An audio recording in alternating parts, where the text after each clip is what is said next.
Hello,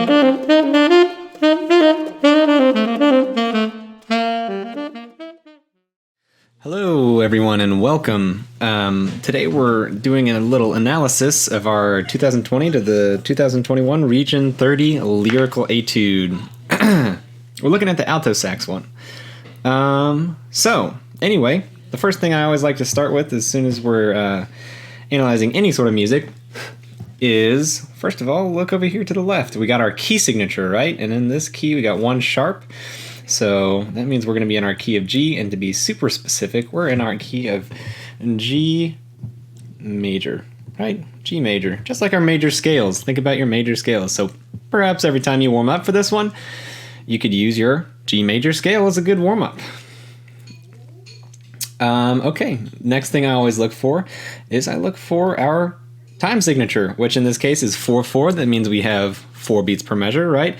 And quarter note gets the beat, which we see reflected right over here also in our tempo. We have quarter note getting the beat, running from 76 to 88.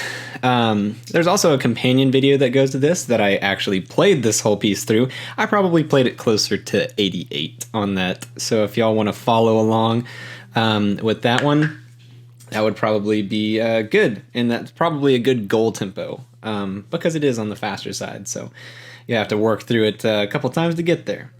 So anyway, yeah, we know we're in G major. We know we have 4/4. Anytime we're hearing a click on the metronome, it is our quarter note. So let's kind of dive in a little bit with our rhythmic study now. I'm not going to go through every specific rhythm, but I'm going to do a couple that might be, that repeat a lot. So the first one that we need to see is right in measure 1 here. You see this sort of rhythm a lot. We have eighth note rather with 2 16th notes, 8th note, 16th, 16th. And I'll turn my metronome on. I have my metronome on 76 just for a little clarity here. But the way that we would count this is 1 and a 2, or if you say teta, 1 teta 2. So what I like to write, if I have something with a difficult rhythm in it, I'll always write my number. So for instance, I have 1 above that first beat, and then I'll draw a number over the next beat, which is right here, right? Beat 2. So I don't have to write all of the rhythm out, but I know where my anchor points are really, right? Which in this case is the beats. And so, yeah, I'll do this one more time. 1 and a 2. There we go. And that I'll do the whole first measure just so we get a better feel of the tempo of the whole piece. Sounds like this: 1 and a 2 and 4 and 1. Yes. Another rhythm that we see a lot throughout that I'm sure we already know is this guy right here. We have dotted quarter notes. Dotted quarter notes, what it contains is 3/8 notes, and we should be subdividing every time we have one of those, be thinking about our 8th notes. In this case, it would be 2 and 3, right? 2 being our downbeat, and then these 2 being within the actual, here, I'll write it down here. These 2 being within that actual longer note, right? 2 and 3 and 4 and 2 and 3 and 4 and. Yeah, we see that a lot. We see a lot of that paired up also with this specific 8th, 16th, 16th kind of pattern also. So good. If you get that down early, way ahead of the game. Okay. Let's see what other rhythms we have going on here. A lot of these 8th, 16th, 16ths.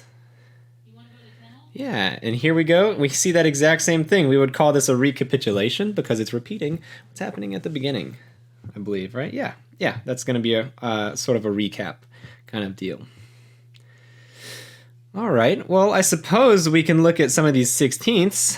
So coming over here to this area, just think about what you say for 16th notes, which is probably going to be 1, E, and Or I'm sorry, we start on beat 3 here, so in this case it would be 3, E, and 4, E, and right? So we have 1 and a 2 and 3 E and a 4 E and a 1, right?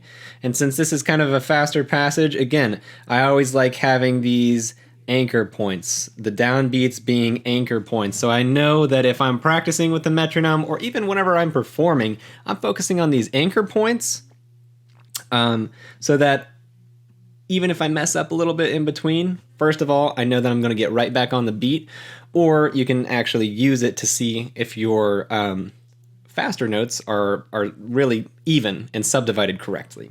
So yeah, I don't think there's many other rhythms in this piece that we would have problems with. So I'm going to go ahead. We're going to jump forward to some other parts that are definitely going to be more useful to us. So we're going to go through some notes real quick, just as another first step sort of deal. Again, we said we're in G major. So we have F sharps. So first thing we would look for is F naturals. And hey, we got a couple F naturals here. So let's start right here. We got an F natural right here. This F natural carries through the measure. So we're going to write F natural right there. We have an E flat right here. E flat's carried through the measure. So this note is going to be an E flat. That note's also going to be an E flat. Yeah, I like to go ahead and just write in most of my accidentals. So that way, whenever I'm actually performing, I don't have to really think about it, because we want to be thinking about better things while we're performing, like dynamics and phrasing, which we'll talk about. So as y'all saw while I was talking, we have these two accidentals affecting those, carrying through the measure, right? Okay. Yeah, so now that we have all of our accidentals marked, we can come back through. What else do we got? We have dynamics. So the first thing I look with dynamics-wise, obviously at the start, right? We start at the start. So we have mezzo piano, right? What does mezzo piano mean? It means it's definitely somewhere right between piano, would be softer than mezzo piano, and mezzo forte. And that's where that lands. So I would say mezzo piano on a scale of 1 to 10. And here, we might as well do this actually right now.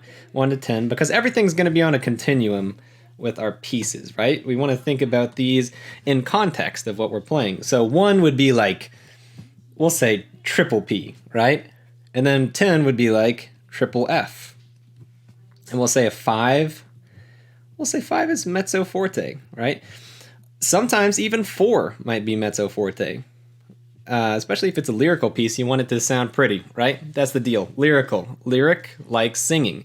We don't want someone singing super loud at us, because that's not the kind of music that we're playing, right? So mezzo forte is going to be on the lower end of the spectrum, 4 to 5. So I know where mezzo piano is going to be a little bit lower than mezzo forte. So I would say that mezzo piano going to land, again, somewhere between 3 and 4. Depending on the context, right? Depending on the context. So I'll tell you what, let's say mezzo piano is going to be a 3. And that's our starting dynamic. And then here, real quick, let's skim. So we have a mezzo forte there. We'll say 3, we'll say 5. These are kind of loose, these numbers. I feel like the numbers can bend a little bit. Piano, well, we said mezzo piano is a 3. Let's put piano maybe at a 2. That's pretty low. And I would say piano is going to be probably about softest we can play with a good sound. Every dynamic is that with a good sound, obviously, right?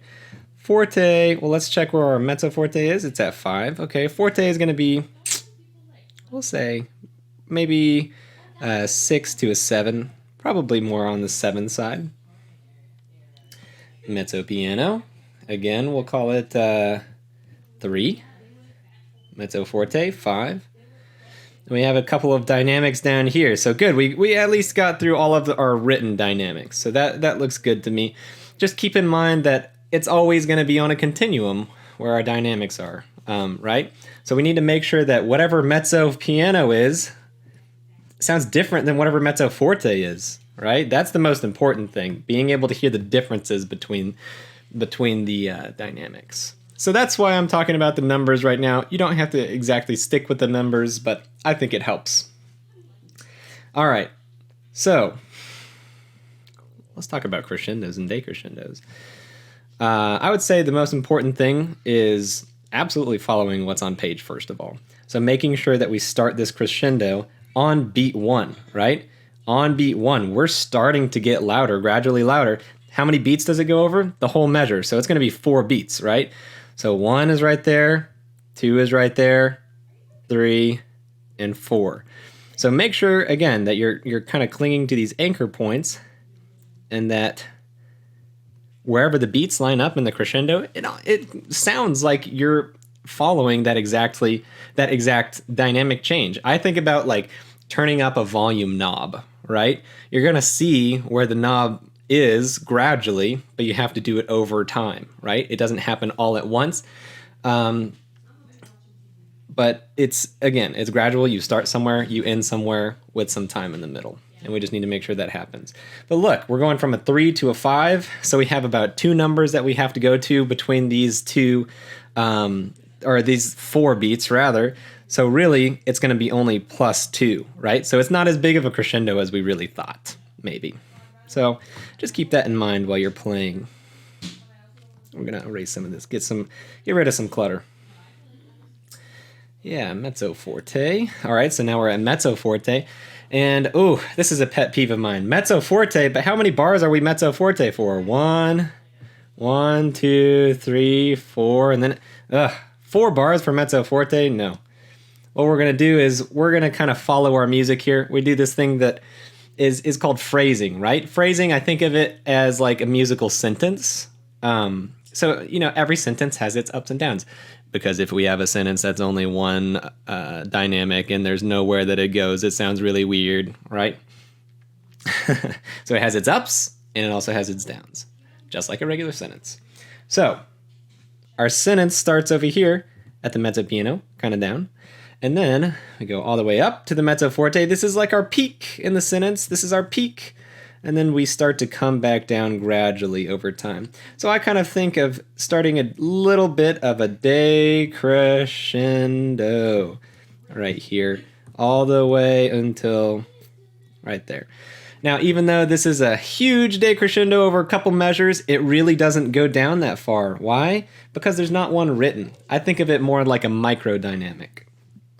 So it says mezzo forte right here. By the end of this, I would say we'll land at and I also do this, mezzo forte minus is what we'll end up on over here. Okay, so yeah, mezzo forte minus. So if our mezzo forte is at a 5, I don't know, maybe a 4. But it just needs to sound like this. If we're, again, talking about sentences, this needs to sound like a period, right? Every sentence has to end with, some sort of period. Or some sort of punctuation, rather. And this one happens to be a period. So, yeah, mezzo forte minus, just about right there. All right, starting our next phrase. Piano. So, starting a phrase at piano, we need to make sure that we hear that there was a dynamic shift between those 2 lines. That's the most important thing. So if you wanted to, you could even come in here and highlight that. Actually, I would probably, you know what, let's go back through real quick. Just because we'll go ahead and highlight each of these dynamic changes, because that's just good practice. Making sure that we know exactly where everything changes. Because this is a sudden dynamic, right? It's not something that happens over time. This is like more like hitting a button on an iPhone as opposed to changing a knob, right? So we're starting at piano. What's this mean? Crescendo, right? Crescendo. How far do we crescendo? We crescendo all the way over here until that forte. So how long is that? We got 1, 2, 3 sort of bars, 2 measures plus 3 beats, right? Because it's on beat 4 that we land on that forte. So really, this crescendo needs to be pretty gradual. So we'll say that this first measure right here keeps that piano. So we start at a 2 right here, and we end at a 6 or a 7 over here. Again, probably more on the 7 mark. So we start on a 2 and on a 7. So make sure that we're hitting those other numbers along the way, right? If you wanted to, you could even come over here and you could diagram beat to beat how or what kind of volume level you should be at, talking about in numbers. And just making sure, again, you're hitting these anchor points on downbeats. Okay, forte. We're forte. Hey, how many bars are we forte for? 1, 2, 3, 4. Boo. We need to fill that up with some sort of dynamic change. So we can keep our forte, but then we need to kind of gradually decrescendo through here. We have our ritardando. So we slow down gradually into the end of 16 over here, right? And so on long notes where I know it's going to come down, we need to make sure we have our sentence end, our period at the end here. I like to think about decrescendoing to nothing. Or if we see it in music, we would see niente, which is Italian for to nothing. Yeah, we don't see that often, but we do it pretty darn often. So again, making sure we have that decrescendo. I'll draw in a little bit over here. I'm not a very good artist, as you can see, but drawing in some decrescendos, just making sure that they're not too big of decrescendos, because again, they're not written, right? More micro dynamics. Okay, next phrase. Start at mezzo piano. Where have we seen this before? Boom, right back at the beginning, right? Right back at the beginning. So it's our job to make it sound like it's reflecting what happened at the beginning. So again, starting just like we started at the beginning, keeping that 3 volume kind of flowing maybe a little bit with our pitch level. I like to think about sort of crescendoing a little bit through here. We need to leave room right here for this actual crescendo though, right? So we'll say maybe right here we're at a 3+. Over here, we're at a 5. If you want a crescendo maybe a little bit more, we could even change this mezzo forte to a 6, which is why I like kind of leaving some of these dynamics ambiguous, because it's all about the context, right? All about the context. So we change that mezzo forte down here to a 6.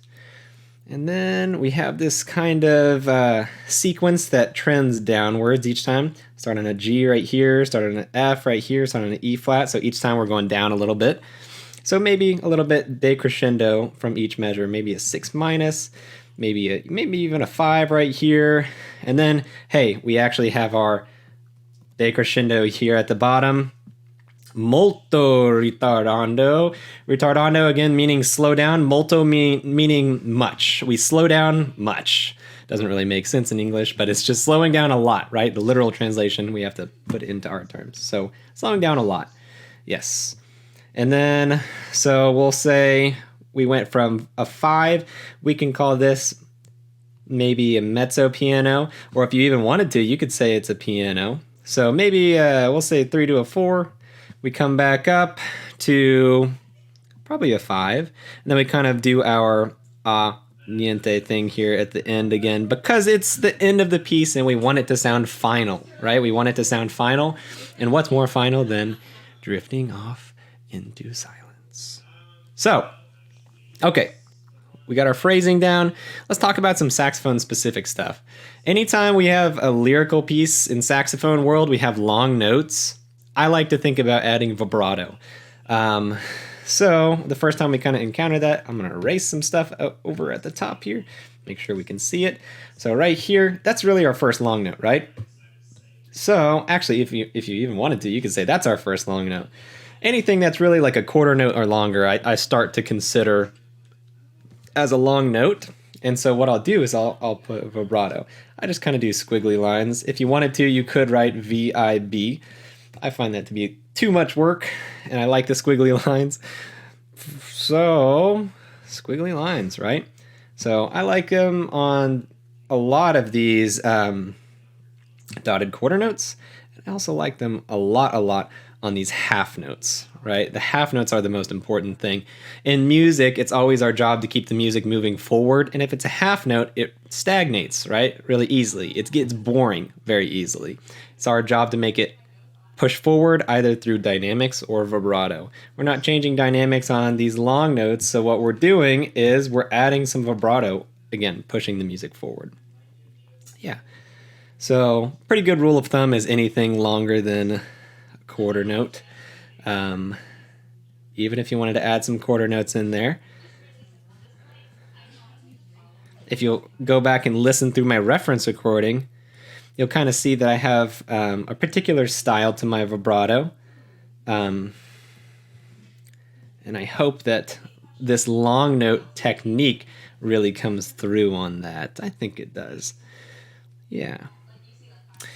I would say, even though vibrato is kind of more of a It might be more of an advanced technique for some of us, maybe maybe a newer technique at least for some of us, but it'll definitely set you apart in an audition, and it's at least worth beginning to practice right now. So, at the very worst, next year, hey, you're going to have a killer vibrato that is going to set you apart from everyone else, right? Alternate fingerings. I really don't have many alternate fingerings in this one, save for I prefer doing side Cs,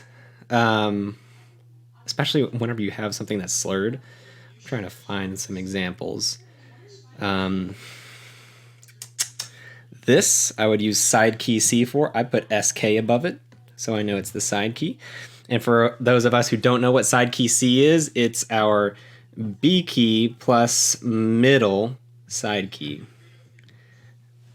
B key plus middle side key. So all we have to do here is we finger our B key, then we add the side key, and then we let go of the side key, and it's just our regular B. And it makes it much smoother, much easier to keep that this slur right there, right? And that's really why we like it. So, there we go. Okay, computer's throwing a fit. There we go. Okay.